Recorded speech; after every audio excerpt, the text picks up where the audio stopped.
Bonjour et bienvenue. Alors j'ai pas trop l'habitude de faire ce genre de vidéo, c'est un petit tuto que à la base je crée parce que la question revient régulièrement sur Audio Fanzine. Comment mixer dans le métal, comment régler ses guitares, que ça soit dans un DAW, que ça soit dans un live, que ça soit en répétition, il y a des petits trucs à faire. Il y a des petits trucs à pas faire. Donc là, le but, c'est simplement pour répondre à une question sur Audio Fanzine, mais je laisserai la vidéo disponible pour tous si ça peut intéresser. Donc le but, c'est de présenter comment doit sonner une guitare ou la seconde guitare par rapport à le son du groupe en général. Donc pour ça, j'ai préparé un petit enregistrement qui est pas si petit que ça. Donc c'est une reprise de Amon Amarth qu'on s'est amusé à faire avec mon chanteur. Donc je joue les guitares, c'est lui qui chante. C'est le titre War of the God. Donc là, il est préparé entre guillemets pour la vidéo. Donc comme on peut voir, il y a des trous un peu partout dans les pistes. Le but, c'est simplement de voir comment sonne le son global sur des parties comme ceci. Et puis comment va sonner la gratte toute seule ici par exemple, la seconde gratte toute seule ici. J'ai laissé aussi un petit peu de chant pour avoir une idée de ce que ça donne. Grosso modo, dans mes réglages, qu'est-ce que j'utilise? Donc en fait, je fonctionne en tout numérique quand je fais mes mixages, j'ai fait comme ça pour notre EP. Le but, c'est d'avoir donc ici ma batterie. Chaque pièce de la batterie est déclenchée par MIDI. Donc c'est des samples qui se déclenchent tout simplement. C'est plus facile pour nous. Niveau matériel, enregistrer une batterie complète, c'est quand même pas facile. Le mixage est assez difficile. Là, l'avantage, c'est que je me suis créé un template où j'ai ma batterie qui est pré-mixée entre guillemets. À chaque fois que je vais ouvrir une session, j'ai juste à charger mon template, j'ai ma batterie complète, je glisse mes pistes MIDI que je peux taber sur Guitar Pro ou ailleurs. Et puis je suis tranquille, j'ai une batterie qui sonne déjà de base pas dégueulasse. Ça me permet de faire des mix rapides quand j'ai besoin d'enregistrer une compo ou quelque chose comme ça. Donc pour le son en lui-même, je sais pas si ça va passer sur la vidéo. Là je pense qu'on va m'entendre par le micro, c'est dégueulasse. Bon. Donc le but, pour en revenir à la question, c'est comment est-ce qu'on mixe une guitare au sein d'un groupe métal ou voire deux guitares au sein d'un groupe métal. Donc tout de suite, je vous montre ce que moi j'utilise comme effet sur la guitare. Donc il n'y a pas grand-chose. Ça, c'est Bias Desktop, un des nouveaux logiciels que je viens d'acquérir, qui d'ailleurs est pas à jour. Donc là j'ai quoi? J'ai juste mon ampli, mon préamp, tone stack, le power amp, transformer, donc ça c'est juste des réglages qu'on peut faire pour un le son qui nous convient. Une simulation de cabinet intégré, une égalisation, et le amp matching, ça c'est parce que c'est un preset que j'ai déjà téléchargé sur internet, qui se trouve partout si vous avez ce logiciel qui est disponible en démo. Il est pas mal, je l'apprécie beaucoup. Euh, Si vous voulez tester, je n'ai pas modifié le nom, j'ai modifié les réglages du logiciel, enfin du preset par défaut. Ici j'ai un pitch parce que je n'ai pas à ma disposition ma guitare qui était accordée en si, et ce morceau est accordé en si. La mienne est accordée en ré total, ce qui fait que j'ai été obligé d'ajouter un pitch pour que ça colle plus ou moins au morceau original. Je compte dans l'avenir proche le rejouer en si complètement, mais pour l'instant je n'ai pas de guitare disponible puisque pour des raisons, on approche d'un live, j'ai besoin d'une guitare de secours, donc la deuxième est repassée en ré aussi. Voilà, c'est tout ce qu'il y a comme effet sur la guitare. Ça c'est ma master guitare, donc hop, je vais l'amener sur l'autre page. Donc ici ma piste master guitare, donc juste un panning qui me permet de coller cette guitare complètement à droite. Ça c'est pour les besoins du mix, mais pas nécessité en live. Une égalisation, donc comme je l'écrirai sur Audio Fanzine, un coup bas qui est réglé ici à 83. Hz, un coupe haut qui est réglé à 15K Hz, et une compression qui est vraiment légère, un ratio de 1.5, ça c'est parce que j'enregistre ma guitare directement dans ma carte son et ceci provoque une dynamique assez importante qui peut être gênante. Mais branché sur un ampli, donc pour une question de live, il n'y a absolument pas besoin d'avoir une compression sur une distorsion. Je parle bien de son métal, je suis pas sur du son clean, mais sur un son métal, on n'ajoute pas de compression en live. Personnellement, je joue sur un Blackstar S1, le premier modèle. Je n'ai pas de compression, je joue directement ma guitare dans l'ampli. Pour la simple et bonne raison que l'ampli, de par les lampes, de par la distorsion, va déjà énormément compresser le son. Tout ce que j'ajoute, c'est une égalisation en rack que je place dans la boucle pour un petit peu m'aider à me placer dans le mix. Ce n'est pas pour modifier mon son en lui-même. Vraiment, c'est juste pour me placer au sein du mix quand je suis avec mon autre guitariste, avec mon bassiste, mon chanteur et mon batteur. Sinon, pas d'effet, pas de compression. C'est possible d'atteindre un son très très très correct pour du live sans avoir besoin de ça. Par contre, il va falloir savoir se régler correctement. Donc le but de la vidéo était de montrer comment sonne chaque instrument au sein d'un mix complet. Donc tout de suite, sans plus attendre, je vous fais la lecture complète du morceau qui est préparé. Donc j'ai déjà découpé ici les pistes pour les supprimer.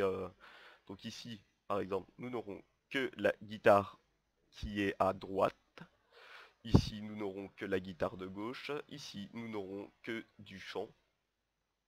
Ce qui va vous permettre de voir un peu comment sur un son global qui paraît pas mal, je dis pas que c'est la perfection, c'est mon point de vue, c'est ma façon de faire les choses, mais comment chaque instrument isolé va sonner. Et bon, pour ceux qui connaissent, la vidéo n'a pas réel intérêt, mais pour les débutants, ça peut vraiment aider.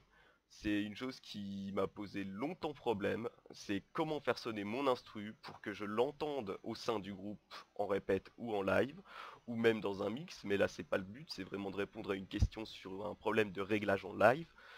Comment faire sonner son instrument pour que on l'entende correctement, mais sans qu'il vienne écraser les autres, mais qu'on l'entende. Et ça c'est souvent le problème, c'est qu'on monte les volumes, c'est une bouillie sonore générale, mais au final on n'entend personne. Voilà, donc tout de suite la vidéo, je lance la lecture.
The fire found the seal, and there was a fall. We are men on his side, and they could not roll. If we are by the tree, maybe it's not much now. And to run this country south, we will send the round.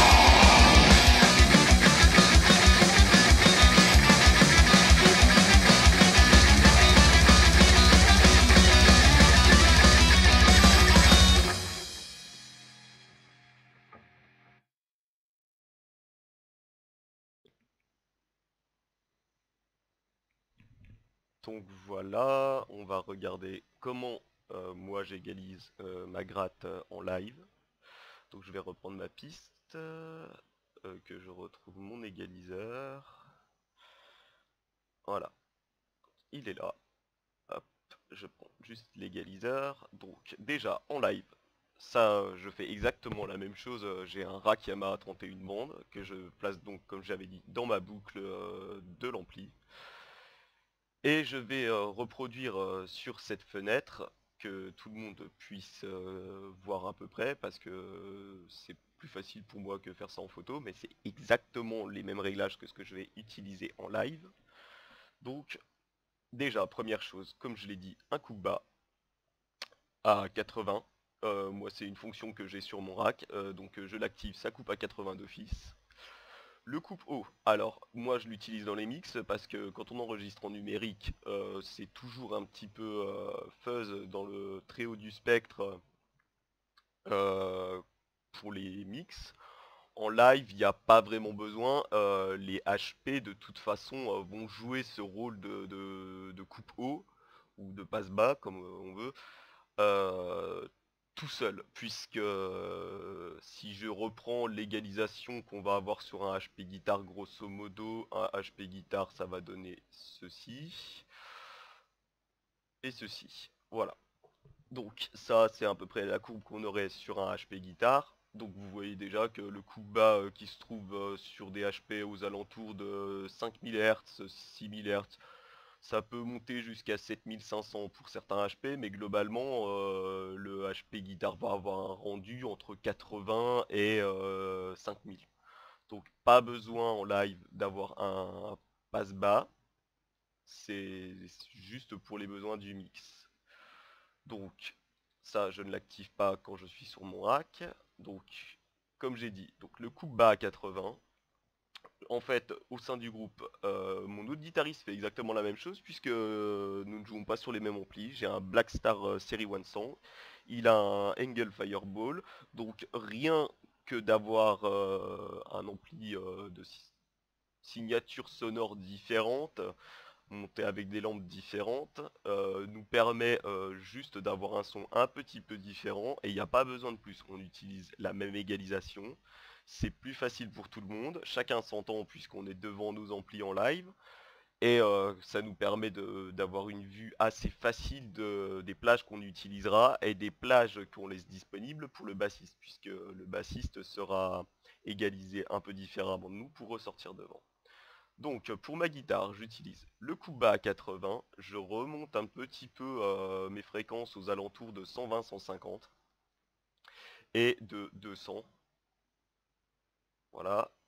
En général, les 400, je les laisse 300 aux alentours de 0. Je fais une petite bosse sur le 1 kHz qui me donne ce son un peu plus années 90, on va dire, par rapport au métal. C'est plus hard rock que métal, mais ça permet de bien entendre toutes les notes de la guitare au sein du mix. En général, je rajoute un petit pic, donc ici entre les deux on va vraiment être à 0. Je rajoute un petit pic aux alentours de 2500-2200 Hz, ça donne un peu plus d'agressivité au son de la guitare, mais sans qu'elle perce vraiment et qu'elle agresse les oreilles, que par rapport à si on mettait un pic, ce qui se fait souvent sur les pédales d'effet taguées métal, on a toujours une bosse aux alentours de 6000. Ça rend le son très agressif, très tronçonneuse en fait. C'est pas agréable, c'est très très fatigant à l'écoute. Donc ça, c'est mon réglage live. Rien de plus. C'est pas la peine de monter à 60 décibels de gain ou faire des creux à 60 décibels. Ça creuse trop le son est trop modifié et il n'y a plus de réel intérêt. On va redisparaître dans le mix, on aura juste un son qui va être soit agressif, soit trop mou, sans jamais... on peut pas se permettre de perdre toutes les plages de la guitare. Des variations de 3-4 décibels sur les échelles des égalisations sont largement suffisantes pour passer devant ou derrière le mix sur une plage de fréquence donnée. Donc ça, c'est mon réglage standard. Quand je suis en live, en général, j'ai les parties mélodiques et mon autre guitariste a plutôt les parties rythmiques. Donc pour lui, le réglage est celui-ci exactement.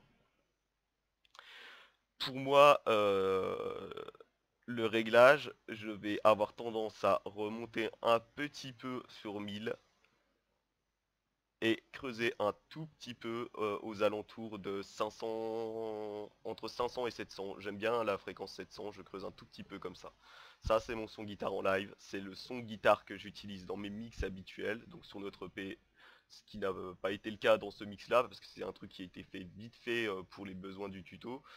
Mais en général, ça c'est mon égalisation guitare, et donc mon autre guitariste a une égalisation comme ceci. Voilà, point final. Avec ça, en coupant le bas qui embourbe facilement, en creusant un petit peu et en faisant ressortir ces deux fréquences, donc aux alentours de 1000, 1200 et aux alentours de 2200, 2500, ça suffit largement à faire repasser une guitare dans un mix.